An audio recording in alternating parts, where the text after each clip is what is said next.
குருடி சரணம். யூடியூப் நண்பர்கள் அனைவருக்கும் அடியேனின் அன்பான வணக்கங்கள். நான் உங்கள் குருமணி கண்டன் பேசுகிறேன், பொள்ளாச்சியிலிருந்து. திருக்கணித பஞ்சாங்கத்தின்படி வரக்கூடிய சித்திரை மாதம் 31ஆம் தேதி 14/5/2025 அன்று இரவு 10:36 குரு பகவான் ரிஷப ராசியிலிருந்து மிதுன ராசிக்கு பயிற்சி ஆகிறார். குரு ரிஷபத்திலிருந்து மிதுனத்துக்கு பயிற்சி ஆகிறதுனால மிதுன ராசி அன்பர்களுக்கு என்னென்ன விஷயங்கள் நடக்க போகுது, நன்மைகள் தீமைகள், அதற்குண்டான பரிகாரம் என்ன, வழிபாடு என்ன, எல்லா இடத்தையும் இந்த பதிவில் டீட்டெயில்டாக நம்ம பார்த்துடலாம்.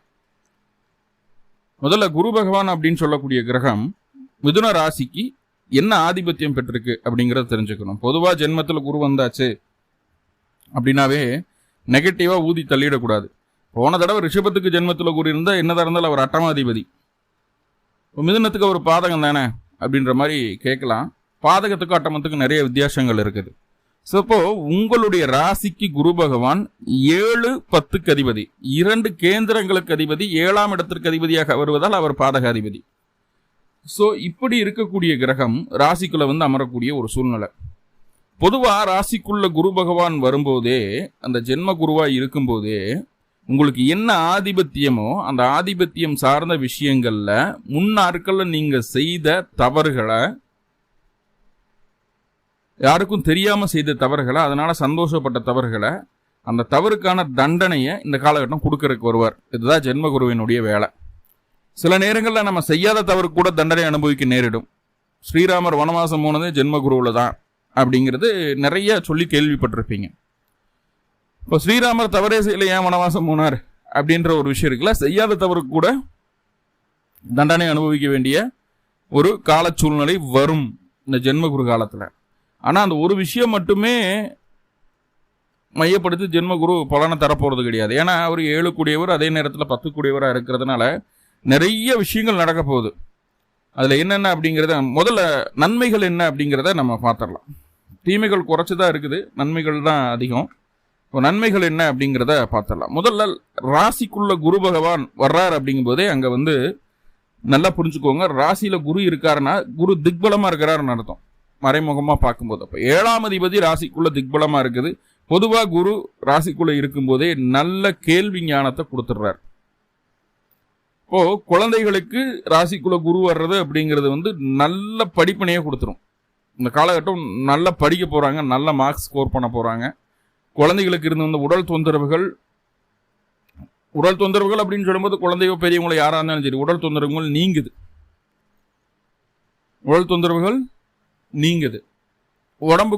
உடம்புக்கும் மனசுக்கும் ஒரு தனி தைரியம் கிடைக்குதுங்க. நம்பிக்கை கிடைக்குது. நம்மளை யாரோ கையை பிடிச்சி கூப்பிட்டு போறாங்க, நம்மளை யாரோ வழி நடத்துறதுக்கு கூட ஆள் இருக்கு அப்படின்ற ஒரு உணர்வை அந்த குரு பகவான் கொடுத்துருவார்.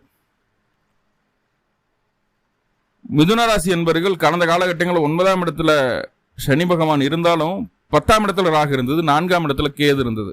இப்போ இந்த உடல் தொந்தரவுகளாகட்டும், நம்மளுக்கு ஏதாவது நடந்துருமோ, குடும்பத்தில் நிறைய கர்மகாரியங்கள் நடந்துருச்சு, நம்மளுக்கும் அது மாதிரி ஏதாவது நடந்துருமோ, நம்மளும் வயதாக இருக்கிறோம், திடீர்னு இந்த காலகட்டம் ஏதாவது ஆயிடுச்சுன்னா என்ன பண்ணுறது அப்படின்னு சொல்லி கொஞ்சம் பயப்பட்டு இருந்திருக்கீங்க மிதுனம். ஸோ அந்த பயம் இனிமேல் இருக்காது. ஆயுள் தீர்க்கம் செய்யக்கூடிய வாய்ப்புகளை இந்த குரு பகவான் ஏற்படுத்தி வரும். ஈவன் உங்களுடைய சுய ஜாதகத்தில் 3-8 மாரகாதிபதியினுடைய தசாபுத்திகள் நடந்தாலும் கூட அந்த கண்டத்தை கொஞ்சம் தள்ளி போடுவார். இந்த ஒரு வருஷ காலம் கண்டிப்பாக அந்த கண்டத்தை தள்ளி போடுவார். என்ன காரணம்னா 10ஆம் இடத்துக்கு சனியும் போயாச்சு, 9ஆம் இடத்துக்கு ராகு 9ஆம் இடத்துலையும் கேது 3ஆம் இடத்துக்கும் வர்றாங்க. அப்படிங்கும்போது இது ஒரு பாசிட்டிவ் சைட் ஆயுள் சம்பந்தமான விஷயங்களுக்கு. சில நேரங்களில் 9ஆம் இடத்துல இருக்கக்கூடிய ராகு, 3ஆம் இடத்துல இருக்கக்கூடிய கேது சூசைட் பண்ணலான்ற எண்ணத்தை கொடுத்தா கூட குருவோட பார்வை ராகுக்கு இருக்கிறதுனால அந்த எண்ணத்தை அப்படியே மட்டுப்படுத்திடும்.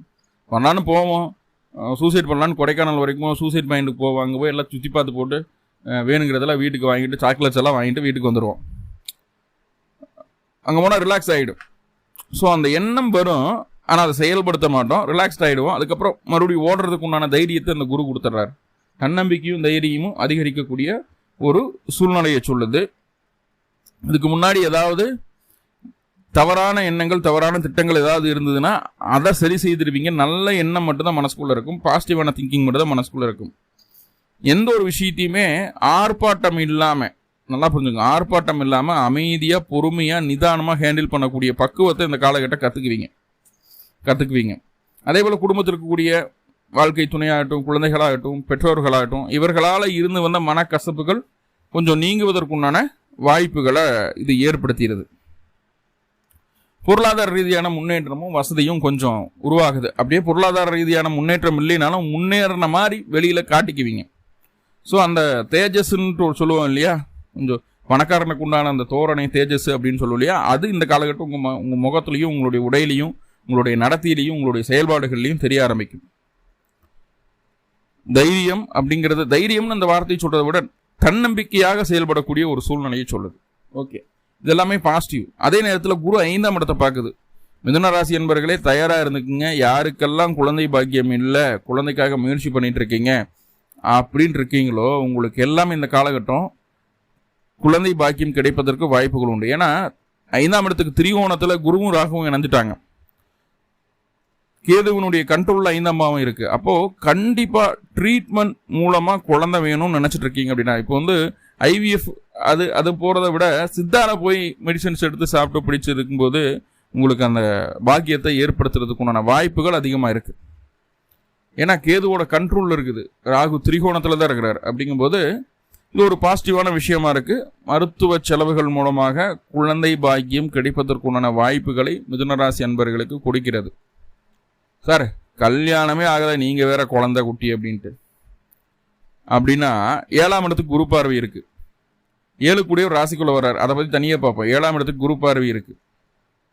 அப்படிங்கும்போது என்ன ஆகுதுன்னா, திருமணம் நடக்கிறதுக்கு உண்டான ஒரு அற்புதமான ஒரு சூழ்நிலையை அந்த குரு கிரியேட் பண்ணி தர்றாரு.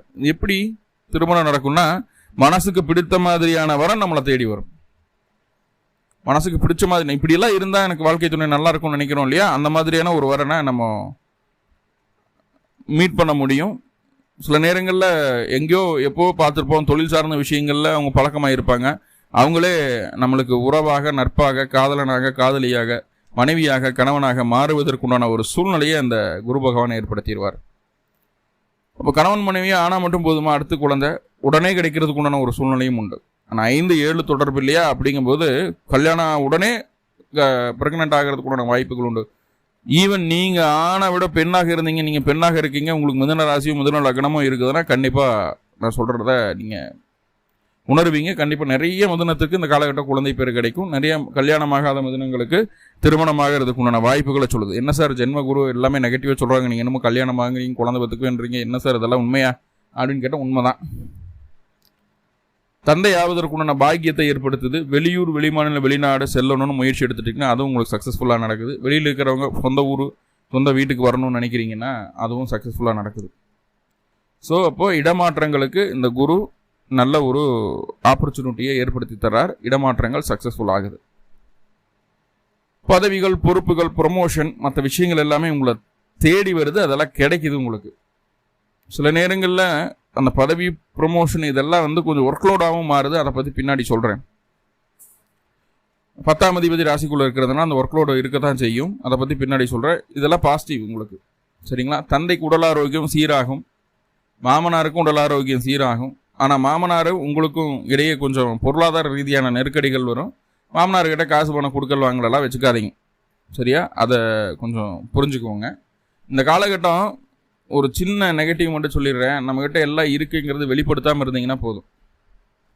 ஏன்னா இந்த காலகட்டம் ரொம்ப ஆடம்பரம் பண்ணணும்னு நினைப்போம், அழகுபடுத்திக்கணும்னு நினைப்போம், வெளியில் நம்ம தனி மனுஷனாக தனியாக தெரியணும்னு நினைப்போம். ஸோ அதெல்லாம் இருக்குது. ஸோ அந்த விஷயத்தில் மட்டும் கொஞ்சம் நம்ம கவனமாக இருந்துட்டோம் அப்படின்னா மற்ற விஷயங்கள் எல்லாமே உங்களுக்கு சாதகமாக மாறுறதுக்கு உண்டான ஒரு சூழ்நிலைகளை தான் சொல்லுது.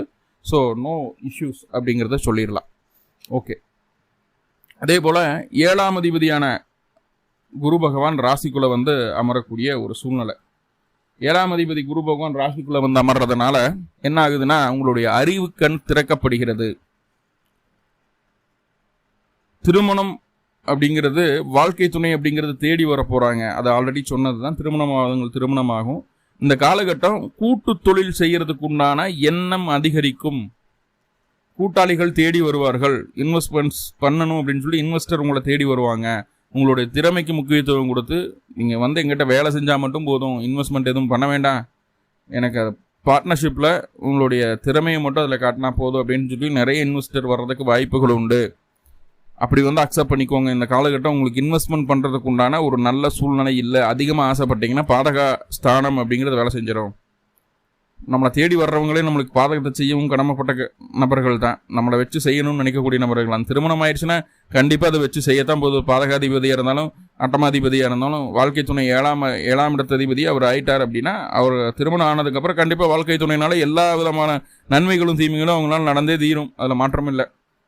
ஆனால் இந்த பார்ட்னர்ஷிப் எல்லாம் சூஸ் பண்ணுறது அப்படிங்கிறது அப்படி கிடையாது. காலம் முழுக்க அவங்க கூட ஒரே சூழ்நிலையில் பார்ட்னர்ஷிப் போட்டு நம்ம தொழில் பண்ணுறது அப்படிங்கிறது கிடையாது. ஏன்னா உங்ககிட்ட காசு இன்வெஸ்ட் பண்ண சொல்லி உங்ககிட்ட வர்றாங்கன்னா கண்டிப்பாக கவனமாக இருங்க, உஷாராக இருங்க. அதனால் பெரிய பிரச்சனைகள் காத்துட்ருக்கு. உங்களுடைய திறமையை மட்டும் பயன்படுத்திக்கணும்னு நினச்சாங்கன்னா உங்களுடைய திறமையை உங்களுடைய விஷயங்களை அவங்களுக்கு சொல்லி கொடுக்காதீங்க. உங்களுக்குன்னு உண்டான விஷயம் உங்ககிட்ட இருக்கிற வரைக்கும் தான் உங்களுக்கு மரியாதை. உங்ககிட்ட இருந்து அவன் அந்த விஷயத்தை கறந்துட்டான்னா குரு என்ன பண்ணுவார், பாதகாதிபதியாக மாதிரி உங்களை அடித்து வெளியே முடுக்கி விட்ருவார். இப்போ உங்கள் ஸ்டஃப் என்ன அப்படிங்கிறது உங்களுக்குள்ளதான் இருக்கணும். ஸோ அதை ரொம்ப முக்கியம், கவனமாக பார்த்துக்கணும். ரெண்டாவது, கொஞ்சம் குறும்புத்தனம் பண்ணுவீங்க வாழ்க்கை துணை கூட, சரிங்களா? கொஞ்சம் குறும்புத்தனம் பண்ணுவீங்க. அதே போல் இயல் இசை நாடக கலை அமைப்புகளில் வந்து நல்ல ஆர்வம் இருக்கும். டீச்சிங்கில் இருக்கிறவங்க, ஃபினான்ஸில் இருக்கிறவங்க, டாக்டர் ஃபீல்டில் இருக்கிறவங்க, விவசாயத்தில் அக்ரிகல்ச்சரில் இருக்கிறவங்க, ஸோ இவங்களுக்கு எல்லாமே நல்ல ஒரு முன்னேற்றம் உண்டு. நல்ல பொருளாதார முன்னேற்றம் உண்டாகும். தொழிலையும் நல்ல வளர்ச்சி உண்டு. இதில் எந்த மாற்றமும் இல்லை.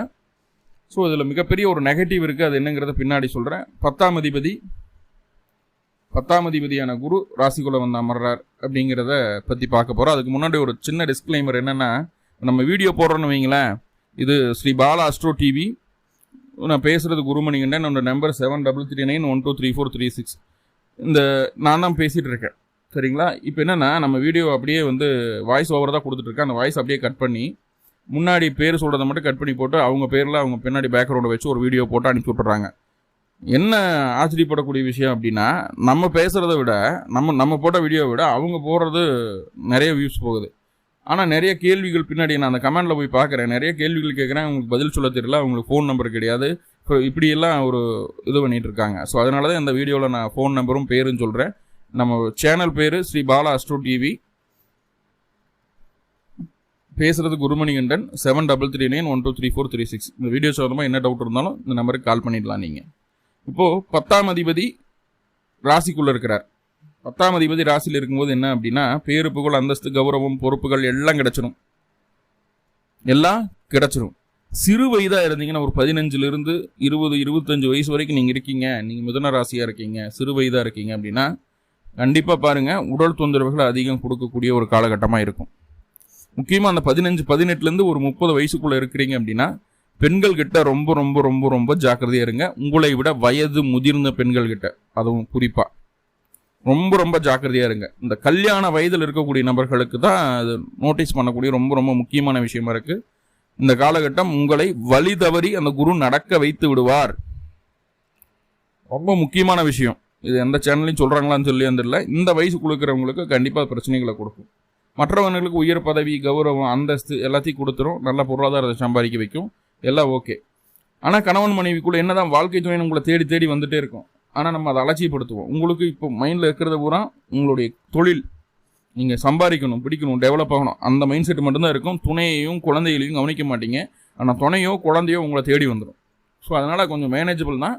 ஆனால் வேலைக்கு எவ்வளோ நேரம் ஒதுக்குறீங்களோ, தொழிலுக்கு எவ்வளோ நேரம் ஒதுக்குறீங்களோ அதில் ஒரு 10% குடும்பத்துக்காக, குழந்தைகளுக்காக ஒதுக்கணும் அப்படிங்கிறத தெளிவாக புரிஞ்சுக்கணும். ஸோ அதில் காம்ப்ரமைஸ் பண்ண வேண்டாம். ஓகே. அடுத்ததான் மிகப்பெரிய நெகட்டிவ் என்ன அப்படின்னு சொல்லி பார்த்துட்டிங்கன்னா, இந்த பாதகாதிபதி அப்படின்ற ஒரு பிளேஸ்மெண்ட் இருக்குது இல்லையா? ஸோ அது என்ன செய்ய காத்திருக்கு அப்படின்னு பார்த்துக்கோங்க, நல்லா புரிஞ்சுக்கோங்க. எப்பவுமே 7ஆம் அதிபதி ராசிக்குள்ள வந்து உட்கார்றாரு. அவர் பாதகாதிபதியாவோ அஷ்டமாதிபதியாவோ பாதக அஷ்டமம் சம்மந்தப்பட்டு உட்கார்ந்துட்டாருன்னு வைங்களேன், நம்மளே சும்மா இருக்க மாட்டோம். கல்யாணமானாலும் பரவாயில்ல,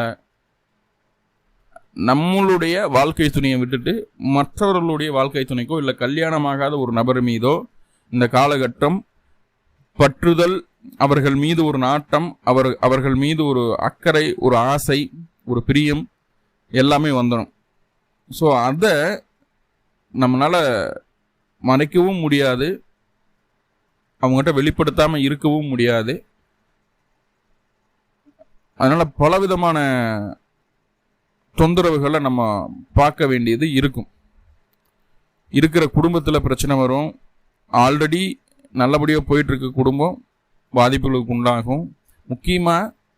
முக்கியமாக பெண்களால் தான் அந்த பாதிப்புகள் வருது. என்னைக்கோ பண்ண விஷயங்களையும் சேர்த்து வச்சு இந்த விஷயத்தை கூட முயற்சி பண்ணி நம்மளை ரொம்ப காயப்படுத்திடுவாங்க. ஸோ மிதுனம் பிற ஆணையோ பெண்ணையோ, நீங்கள் ஆணாக இருந்தால் பெண்ணு, பெண்ணாக இருந்தால் ஆணை, பிற நபர்களின் உரிமைப்பட்ட ஒரு நபரை உங்கள் வசப்படுத்த வேண்டும் என்ற எண்ணம் தயவு செஞ்சு வந்துடக்கூடாது. இது வந்ததுன்னா இந்த ஜென்ம குரு அப்படிங்கிறது கொடுக்கக்கூடிய நல்ல விஷயங்களை முழுசாக அவங்களால் அனுபவிக்க முடியாது. ஜென்ம குரு காலகட்டங்களில் பயங்கரமான பிரச்சனைகளுக்கும் தண்டனைகளுக்கும் ஆளாக நேரிடும். ஸோ இந்த விஷயத்தை மட்டும் மைண்டில் உள்வாங்கிக்கோங்க.